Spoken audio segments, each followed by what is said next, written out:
Welcome back to The Express at Canada Place along the Canadian Trail, standing in front of one of the 5 foundations. These are interactive areas where you can learn about sports like the one behind me. There's also people, geography, innovation. And innovation is definitely a theme in our next story. We're checking out a new community garden in West Vancouver that we find in a rather unexpected place. There's a new community garden in West Vancouver in an unlikely location, on the rooftop of Park Royal Mall. It's only been open a few months, but already has some active gardeners, among them the Jampolsky family. We've also got these unusual carrots. We're bonding. We really are. We're learning. And it's just the most exciting thing I could have done. It's made a major difference to how I spend my day. How can you tell they're right? They're yellow. You can tell by the color. They're yellow. Noel, of course, is thrilled. I don't know if he told you, but he calls it his acreage. So he tells the kids, I've got to go to my acreage. So we get a real kick out of that. And you can put them in a salad or you can stir fry. Noel and Diane's daughter Tracy is now teaching her son Malcolm the gardening lessons she learned from her parents. I grew up in my family with a big vegetable garden.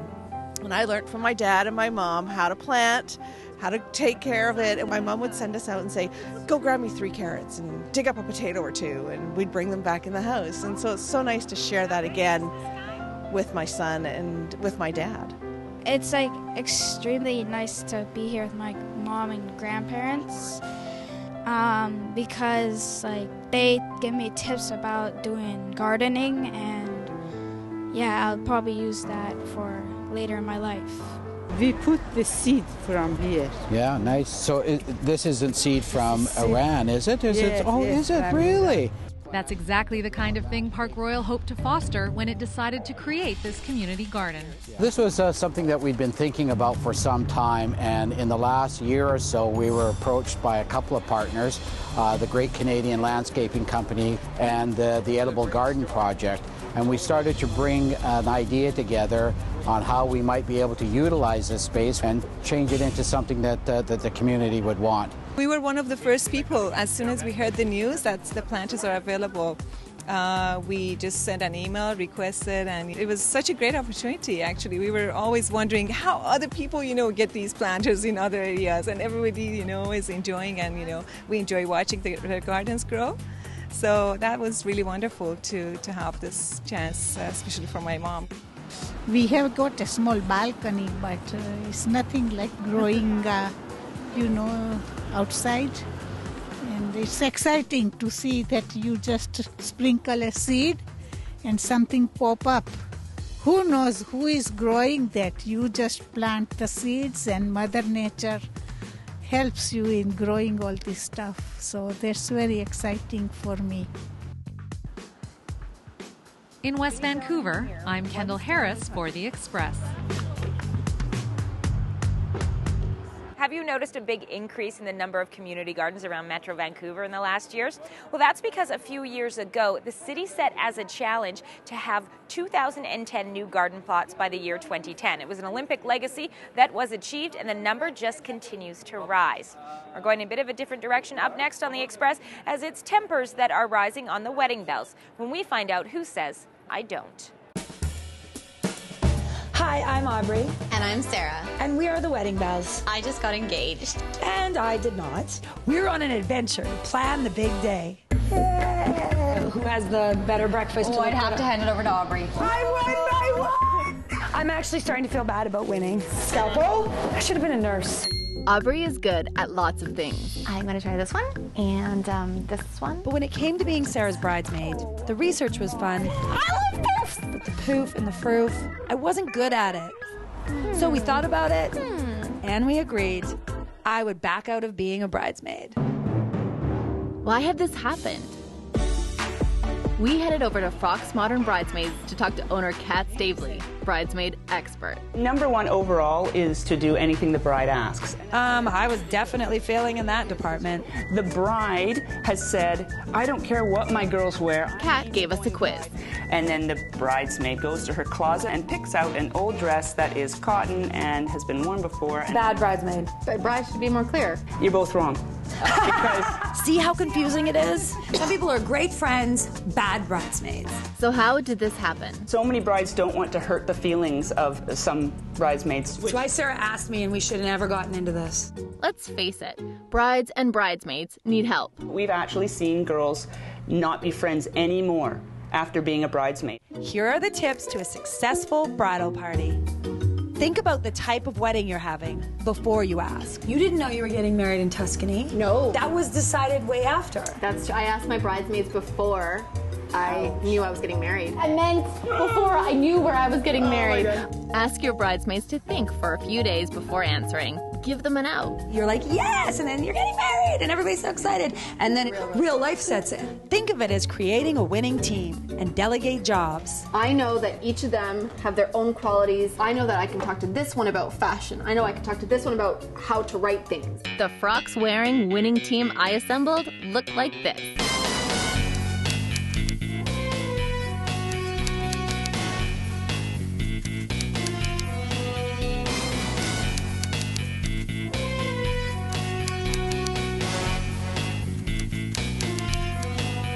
Check out the swag this winning team got from their bride.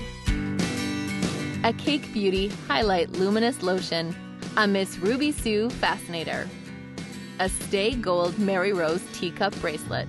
A Dear Colleen Dishes I'd Rather Be Doing Jane Austen Tea Towel. A Honeydew Nightie. And of course, Aubrey and I remain great friends. Maybe she'd make a great flower girl. But how will I get a dream-spun petticoat to fit her? For Shot TV, where are the wedding bells? There it is, another example of honesty being the best policy. It all worked out in the end. Sarah and Aubrey are still friends. They're even co-hosting a new Shaw TV show that launches this fall, The Proposal. In the meantime, these are the adventures that await on today's Express. It's a gold rush town. Quality assured collision road trip. Heading back in time. Bike ride's going to be a bonus. Outdoor recreation. Where the big sky meets fat tires. The Express. We are your local voice.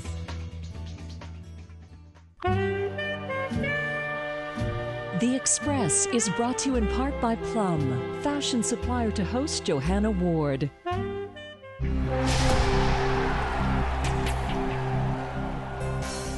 Welcome to the BC Sports Hall of Fame. My name is Jason Beck, and I'm the Hall of Fame's curator. Since Vancouver police officer Duncan Gillis won a silver medal in the 16-pound hammer at the 1912 Olympic Games, BC athletes have performed tremendously at the Summer Olympics. Let's take a look back at a few of BC's great moments at the Games. Some of Canada's greatest Olympic athletes have come from British Columbia. Vancouver sprinters Mary Frizzell and Lillian Palmer helped the Canadian 4x100 meter relay team to an Olympic silver medal using this relay baton. Mary wore this Canadian Olympic singlet at those same games. And Vancouver sprinter Percy Williams made history when he won the gold medal in both the 100 meters and the 200 meters wearing these track spikes. To see and learn more of BC's greatest Olympic athletes, come visit the BC Sports Hall of Fame today at Gate A of BC Place Stadium.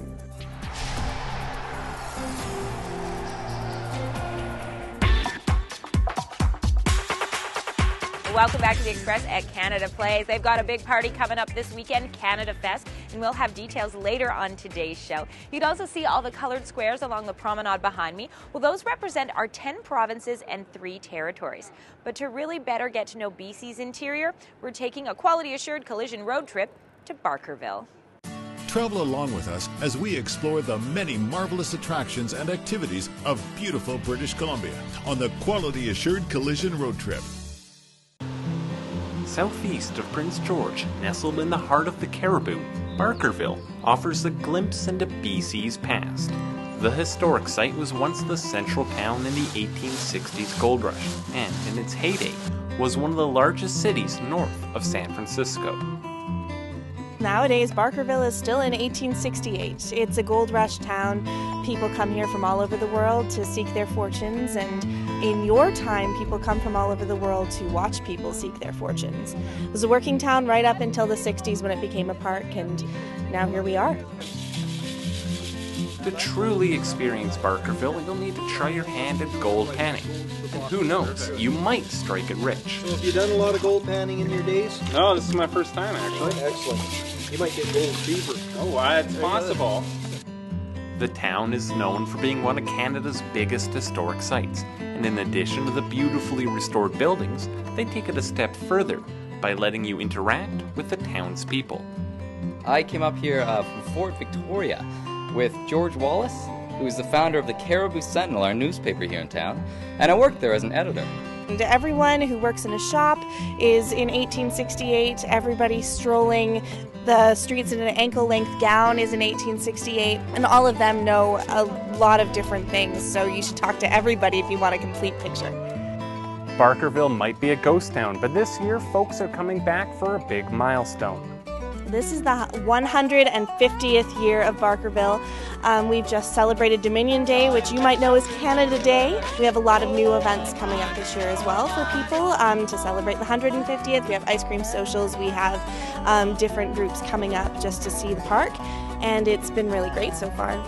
For the people involved on a day-to-day basis with the town, it's more than just a historic site. I think for us it's that you're meeting people from every country in the world. And just talking to people about their experiences and where they come from, where they live. We have so many new Canadians, and if you can teach them a little of the history of British Columbia and how we got started, it's just really enjoyable doing that. I really enjoy that part of the job. For more information on Barkerville, visit www.barkerville.ca. Reporting from BC's Caribou, for Big Summer, I'm Kevin Neal. Entertaining and informative, the Quality Assured Collision Road Trip. Weekends on Shaw TV. Always something new and exciting. You can take part in 150 years of Barkerville through to September the 30th. And for a completely different type of BC adventure, we're checking back in with Nicole Fitzgerald in Whistler. Now, I know that's just the starting point for today's adventure, so where are we off to? Well, from Whistler, you can travel via plane or car into the Chilcotin Mountain Range. Once you're there, a float plane awaits, bringing you to Never Never Land. Never as in you never want this adventure to end.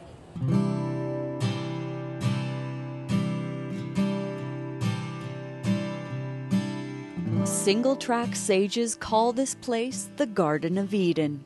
The magic of this place is kind of, for me, the backcountry experience. This is trail access only or float plane, of course. Of course, you've got to fly with the gods in order to reach paradise. But first, for us mere mortals, this mountain biking epic starts with all 4 tires firmly planted on the ground. And this week's road trip is a bumpy one. The southern Chilcotin Mountains are located 2.5 hours north of Whistler along the Hurley. This gateway is a rickety old forest road, but it helps keep the tourist hordes at bay. Because it is hard to get in here, not as many people make that trip. All right, so bike to the dock and front wheel off. Our guide, Jeff Playfair, has reveled in this little nook of the world for more than a decade on his bike. A secret trail society no more. Today, Tyax Air readies us for the Spruce Lake Tour, Chapter 1 of this two-wheeling genesis. This float plane is going to take us up to 5,100 feet on the shores of Spruce Lake, where 25 kilometers of velvety single track await. It's a backcountry mountain biker's nirvana.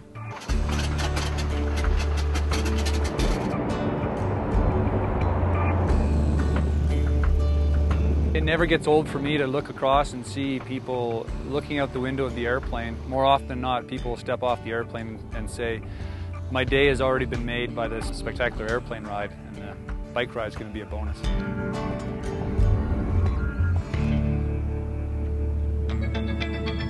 The ride we're going to do today is the trail from Spruce Lake to the end of Gun Creek Road. We're going to ride through the grasslands. They're in full bloom right now. We're not in Whistler anymore, and that means help is not very close by. A quick safety brief, and we were off.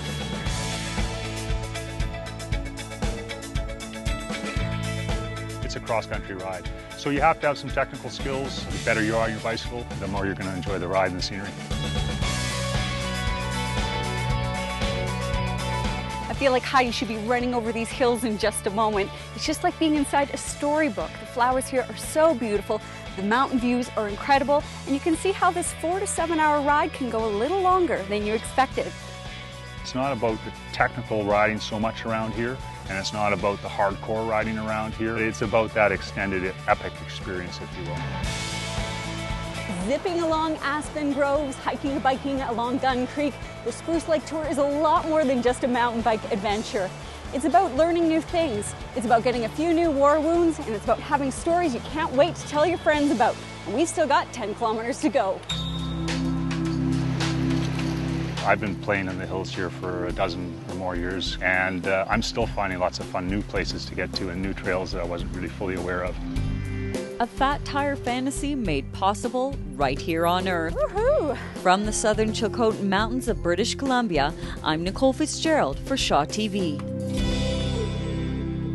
The website is tyaxair.com for details on their 4 to 7 day mountain biking hut trips to Warner Lake. Although Nicole warns that you need to be an advanced to expert rider for those trips. Now, something you only need enthusiasm for, the events we're listing on today's FYI.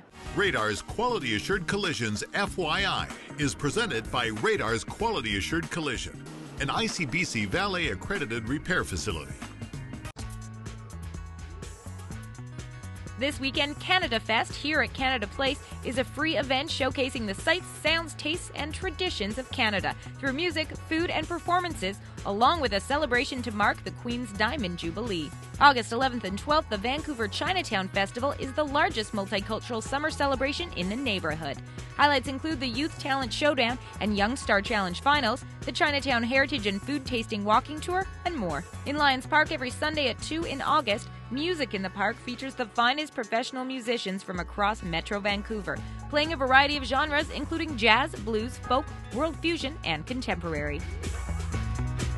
Radar's Quality Assured Collisions FYI was presented by Radar's Quality Assured Collision. Also remind you that the Richmond Night Market is at its new waterfront location on River Road near the Bridgeport SkyTrain station. It's open Friday through Sunday evenings through to October the 8th.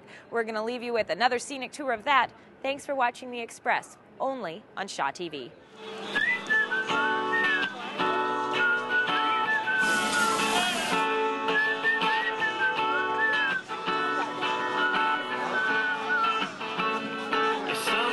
It's not summer without the night market to me. Welcome to the Richmond Night Market. We brought this machine from Germany. We make the original Oktoberfest style pork cocks. It's Taiwanese-based shaved ice dessert.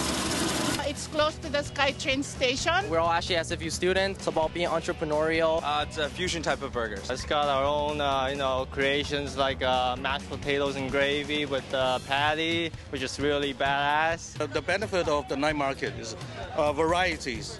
Different cultural, different food. Those are